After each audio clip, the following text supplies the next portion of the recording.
Assalamualaikum warahmatullahi wabarakatuh. Bismillahirrahmanirrahim. Alhamdulillahirabbil alamin. Wassalatu wassalamu ala asyrafil anbiya wal mursalin sayyidina maulana Muhammad wa ala alihi wa ashabihi ajmain. Amma ba'du. Selamat bertemu kembali dengan saya Muhammad Ajib di channel Kampung Ilmu. Channelnya orang-orang yang tetap istiqomah mencari ilmu. Pada kesempatan ini saya akan meneruskan pelajaran akhlak yang saya ambil dari kitab Taysirul Khallaq fi Ilmil Akhlaq. Pelajaran yang ke-13. Kita akan membahas al-ikha atau persaudaraan. Seperti biasanya saya maknani dulu, kemudian saya terjemahkan, baru kemudian saya ulas, saya terangkan. Bismillahirrahmanirrahim. Al-ikha'u iku nerangake persaudaraan. Wa utawi al-ikha atau di sini ditulis al-akha. Itu rabitatun, hubungan baina syakhsaini, antara dua orang, tahaqqaqa, yang menjadi wujud, yang menjadi nyata, bainahuma, antara keduanya, maksudnya antara syakhsaini, apa al-mawaddatu, kasih sayang. Wayutlabu, maka diminta, dituntut, mingkullin, dari masing-masing, minhuma, dari syakhsaini, lil akhari, bagi orang lainnya. Apa yang dituntut? Al muasatu, menolong, bil mali, dengan harta benda, wal i'anati, dan menolong, bin nafsi, dengan jiwa raga, wal afu, dan memaafkan, anizzalati, dari kesalahan-kesalahan, kekhilafan-kekhilafan, wal ikhlasu, dan ikhlas, wal wafa'u, dan menepati janji, wat takhfifu, dan mempermudah atau meringankan, alaihi, atas akhar, wa tarkut takallufi, dan tidak memberat-beratkan, lahu, kepada akhar, wasukutu, dan diam, amma, dari sesuatu, yu'zi, yang menyakiti, apa, ma, wa takallumu, dan berbicara, bima, dengan sesuatu, dengan apa-apa, yardha, yang ridho, hu, kepada ma, siapa yang ridho, asyar'u, syariat, wayak balu, dan menerima, hu, pada ma, apa, ad-dinu, agama, wayak muru, maka memerintahkan siapa orang, hu, kepada akhar, bil ma'rufi, dengan kebaikan, wayanha, dan mencegah siapa orang, hu, kepada akhar, anil mungkari, dari perkara mungkar. Terjemahannya, al-ikha'u, persaudaraan. Persaudaraan adalah hubungan di antara dua orang yang diwujudkan dan direalisasikan dalam bentuk kasih sayang di antara keduanya, sehingga masing-masing, setiap orang dari keduanya itu dituntut untuk saling membantu dengan harta benda. Tidak cukup membantu dengan harta benda, tapi juga menolong dengan segenap jiwa raganya. Kalau ada kesalahannya, ya orang itu mau memaafkan kesalahan-kesalahannya. Kemudian ikhlas di dalam melakukan semuanya itu harus didasari ikhlas karena Allah. Kalau orang itu pernah berjanji kepada saudaranya atau orang lain, maka tepatilah janji itu. Lebih-lebih kalau menjadi pemimpin, menjadi tokoh, kalau sudah berjanji harus berusaha untuk menepati. Karena menepati janji itu merupakan kelakuan orang-orang baik, kelakuan orang-orang soleh, itu menepati janji. Kemudian memudahkan dan meringankan kepadanya, maksudnya mempermudah urusan yang berkaitan dengan orang lain atau dengan saudara-saudaranya. Kalau bisa dipermudah, dipermudah, tidak sebaliknya. Kemudian tidak memperberat kepadanya, maksudnya urusan-urusan yang berkaitan dengan orang lain itu tidak memperberat, pada orang lain. Kemudian tidak melakukan apapun yang bisa menyakitinya. Jadi kita harus paham apa yang membuat teman kita atau orang lain itu sakit dan senang, dan perkara-perkara yang menyakitkan itu harus tidak kita lakukan. Kemudian berbicara dengan perkataan yang diridhoi oleh syariat dan diterima atau dibenarkan oleh agama. Jadi kalau ngomong mempunyai nilai pahala. Lalu memerintahkannya untuk melakukan kebaikan. Kebaikan itu banyak, sehingga sesama teman, sama saudara, dan orang lain, hendaknya kita itu menganjurkan, memerintahkan, mengajak untuk melakukan kebaikan. Dan melarangnya untuk melakukan kemungkaran. Jelasannya, untuk merawat atau untuk menjalin hubungan persaudaraan itu antara dua orang itu harus saling membantu. Orang hidup pasti punya banyak kebutuhan. Kadang kita bisa menyediakan dan memenuhi apa yang kita butuhkan sendiri. Kadang tidak. Begitu juga orang lain, termasuk saudara-saudara dan teman-temanmu. Nah, kalau ada temanmu atau saudaramu yang membutuhkan bantuan dan kamu mampu untuk membantu, bantulah. Seperti ketika teman kamu sedang sakit, tapi tidak punya uang untuk berobat, sementara kamu punya uang dan mampu untuk membantu, maka bantulah. Jadi kalau ada temanmu mau membayar sekolah atau kuliah tidak punya uang, sementara kamu punya, bayarlah, tolonglah. Entah itu bentuknya utang atau sedekah. Jadi sebetulnya di dalam kehidupan ini banyak hal-hal yang bisa kita lakukan untuk membantu orang lain. Sikap yang semacam itu akan melahirkan mawaddah, perasaan kasih sayang. Kalau ada orang sudah dibantu tidak tumbuh kasih sayangnya, ya orang itu namanya tidak mempunyai perasaan. Dengan adanya kasih sayang, maka ukhuwah itu akan terjaga. Selanjutnya, menolong dengan segenap diri kita. Maksudnya dengan diri kita itu ya dengan segenap jiwa raga kita. Kalau kita mau menolong dengan segenap diri kita, dengan jiwa raga kita, maka orang yang ditolong itu akan lahir kasih sayangnya. Dengan lahirnya kasih sayang, maka terjaga itu persaudaraan. Menolong itu tidak hanya dengan harta.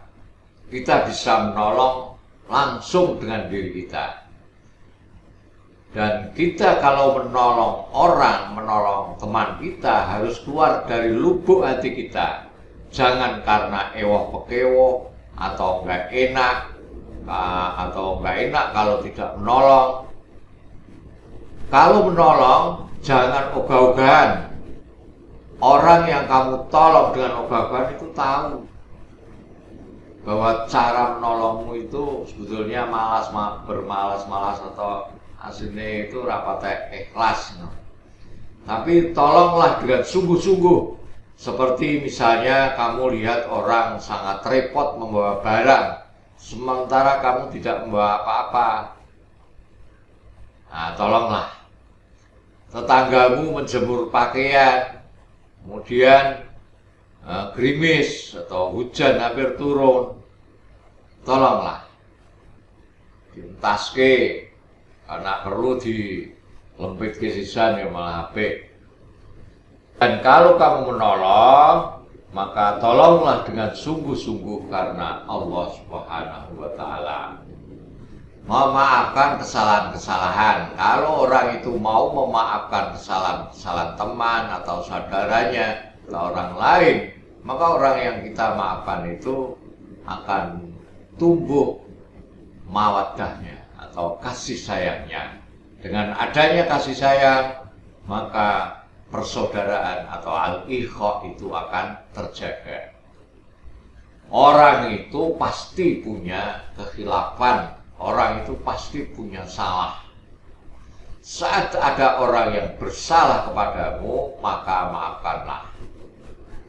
Seperti kamu lagi enak-enaknya main HP di serambi masjid, tiba-tiba secara tidak sengaja adik-adik yang main sepak bola, bolanya mengenai kepalamu sehingga kamu terganggu, apalagi kalau bolanya itu kotor, ada lumpurnya.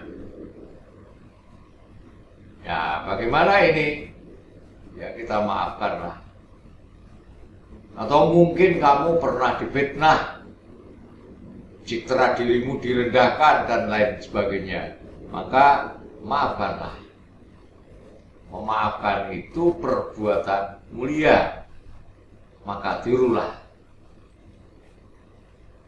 Kemudian tulus ikhlas. Orang itu kalau melakukan pekerjaannya dengan tulus ikhlas itu tampak, yang ogah-ogahan itu juga tampak. Nah, kalau kita melakukan, hendaknya kita tulus ikhlas, kita kerjakan sebaik-baiknya, kita tolong dengan setulus-tulusnya, dengan sungguh-sungguh. Kalau kita melakukan apapun, kita harus niatkan semua yang kita lakukan tidak lain karena mengikuti perintah Allah, bukan karena biar dipuji-puji orang, bukan karena ingin kedudukan, pangkat, dan lain-lainnya. Tapi kalau kita menolong, murni karena mencari ridho Allah. Kalau kita menolong karena Allah, maka Allah memberikan pahala. Tapi kalau kita menolong karena ingin mendapat pujian orang, ya Allah tidak mau. Kenapa? Karena salah alamat. Kalau inginnya dipuji orang, ya minta aja pahala kepada orang yang diharapkan ingin memuji-muji kamu. Padahal orang itu tidak bisa memberikan pahala. Jadi sekali lagi, roh ibadah itu ya tulus ikhlasin karena Allah. Yang berikutnya menepati janji. Orang yang selalu menepati janjinya, maka orang-orang itu akan sayang. Dengan adanya rasa sayang, maka terjagalah persaudaraan. Dan berat menepati janji itu berat. Maka jangan mudah menjanjikan sesuatu kepada seseorang. Tapi jika kamu telah berjanji, maka berusaha sekuat tenagalah kamu untuk memenuhi janjimu sendiri. Memenuhi janji itu lakuan orang-orang soleh. Orang-orang yang konsisten dengan janjinya akan dipercaya masyarakat. Lebih-lebih kalau kamu jadi pejabat, maka penuhilah janjimu. Termasuk ketika kamu telah berjanji kepada adik-adik kecilmu, walaupun masih kecil, penuhilah. Karena walaupun masih kecil, dia tahu kakaknya yang selalu menepati janji itu akan disayangi oleh adik-adiknya. Selanjutnya, memudahkan atau meringankan kepadanya. Maksudnya kepada orang lain. Jadi kalau kita berurusan dengan orang lain, hendaknya sikap memudahkan itu menjadi sikap kita. Dalam berhubungan dengan orang lain, lebih-lebih kepada teman, buatlah mudah, jangan dipersulit. Contoh, seperti kamu antri di rumah makan bersama rombongan ziarah. Di belakangmu ada teman atau orang lebih tua. Ada baiknya kamu persilahkan duluan. Monggo Pak jenengan rumiyin. Kula asenen wat ngadeg suwe. Misalnya lagi, ada temanmu hutang pada kamu 1 juta, katakanlah jumlah itu. Lalu mengembalikan hutangnya dengan uang recehan. Ada yang 5 ribuan, 10 ribuan, bahkan ada 2 ribuan. Padahal dulu waktu kamu hutang, uangnya yang kamu berikan semuanya 100 ribuan, sehingga cepat ngitungnya. Nah ini kok receh kan lama. Bagaimana itu? Terimalah. Yang penting tidak kurang jumlahnya. Kamu punya pembantu rumah tangga. Di hari-hari biasa bekerja pulang jam 4. Lalu kamu suruh pulang jam 3 dengan gaji tetap sama selama bulan Ramadan. Maka itu sama dengan kamu telah meringankan pembantu. Singkatnya, memudahkan orang lain itu ya jangan terlalu ribet lah sehingga menyulitkan orang lain. Rasulullah Shallallahu Alaihi Wasallam bersabda yang artinya, barang siapa yang mempermudah kesulitan orang lain, maka Allah Ta'ala akan mempermudah urusan di dunia dan di akhirat. Berikutnya, tidak memperberat kepadanya. Nabi Muhammad Shallallahu Alaihi Wasallam bersabda, yassiru wala tu'assiru. Permudahlah dan jangan mempersulit. Selanjutnya, akhlak seorang muslim itu tidak melakukan apapun yang bisa menyakitinya, yang bisa menyakiti saudaramu, orang lain. Karena kamu tidak pernah menyakiti kepada saudaramu, kepada orang lain, maka saudaramu dan orang-orang di sekitarmu yang tidak pernah kamu sakiti itu akan sayang kepada kamu. Dengan adanya rasa sayang, maka persaudaraan itu menjadi terjaga. Jadi jangan melakukan apapun yang bisa menyakiti saudaramu, baik dengan lisan maupun perbuatan. Lebih-lebih kepada kedua orang tua. Jangan sampai kamu menyakiti kedua orang tua. Selanjutnya, berbicara dengan perkataan yang diridhoi Allah. Berbicara dengan perkataan yang diridhoi oleh syariat. Artinya diridhoi oleh syariat itu ya ada nilai pahalanya dan diterima atau dibenarkan oleh agama. Artinya apa? Pembicaraan yang keluar dari mulut kita ini tidak bertentangan dengan syariat Islam, tidak diharamkan oleh agama. Dalam pergaulan sehari-hari, kita sering mendengar ucapan-ucapan jorok, ucapan kotor, umpatan dari seseorang.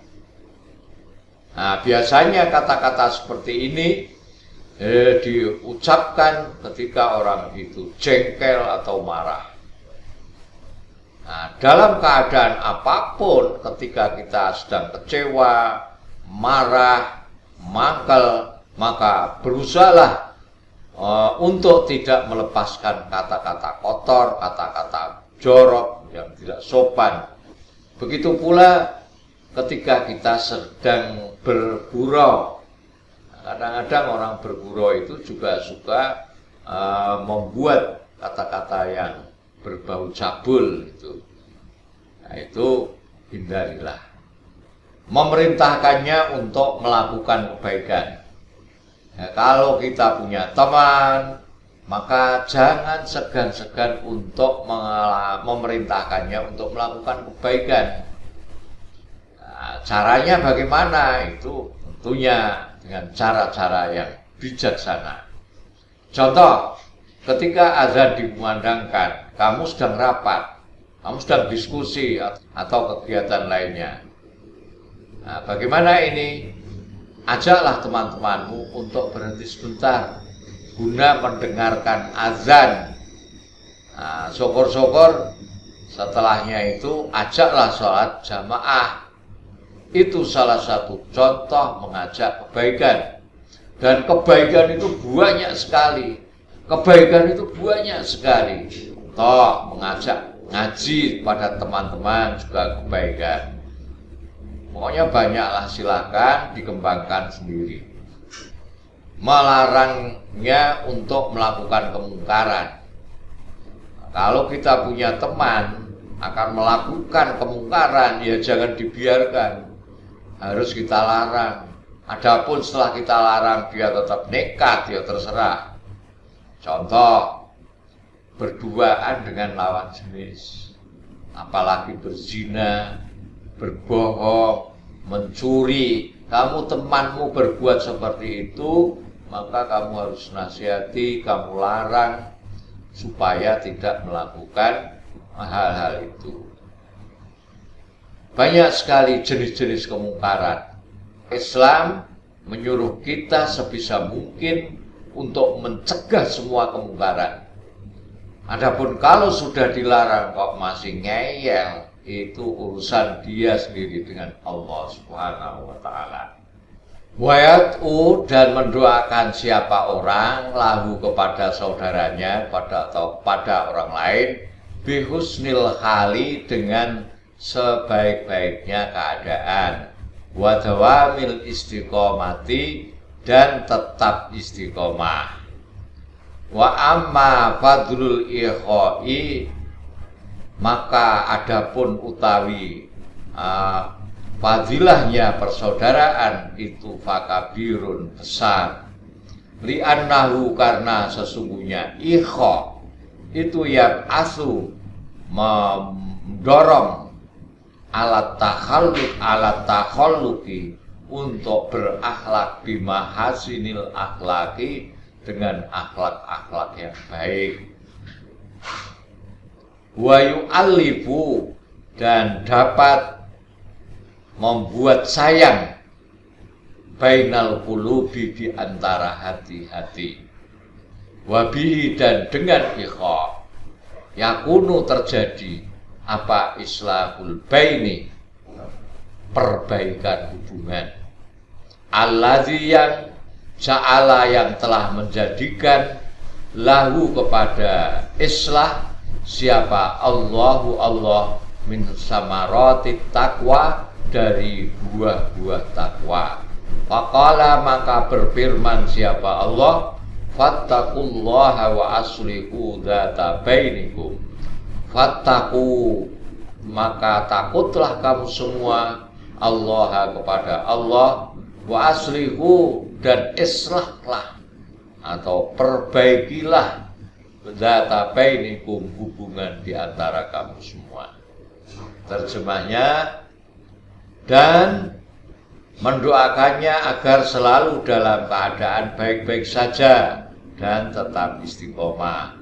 Bagi teman, saudara, kita harus sering mendoakan semoga teman-teman, saudara-saudara kita itu senantiasa sehat walafiat, tetap istiqomah.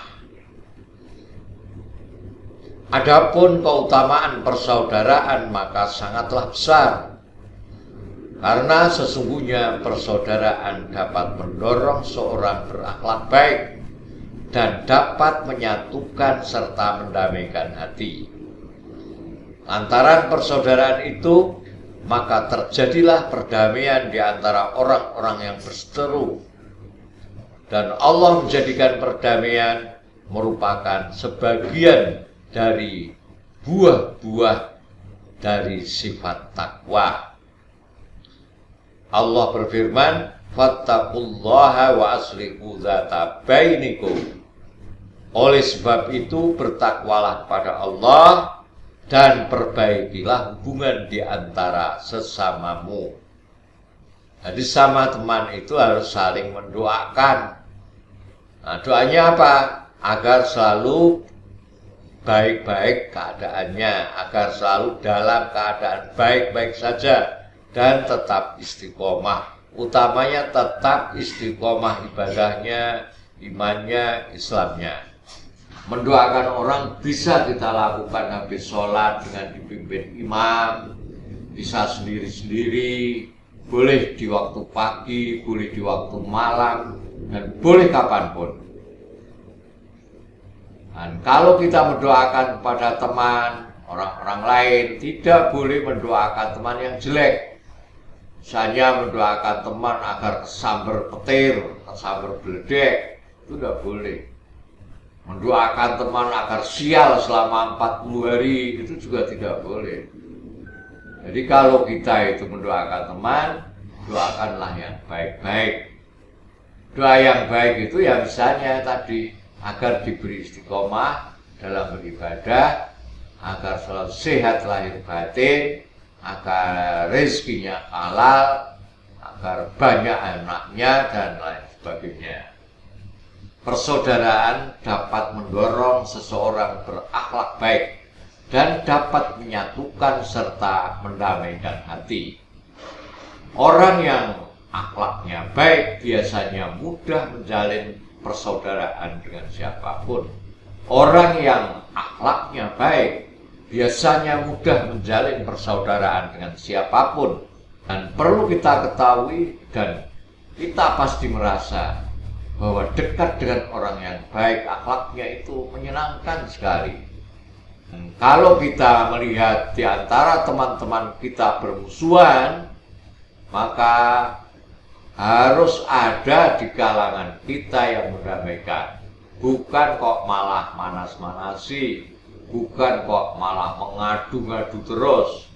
Jadi jangan dibiarkan dua teman kita yang saling bermusuhan itu berlarut-larut di dalam permusuhannya. Karena kalau semakin lama tidak terselesai, maka permusuhannya itu semakin berat. Kalau akhlak-akhlak itu tadi kita jalankan, maka akan terjadi perdamaian.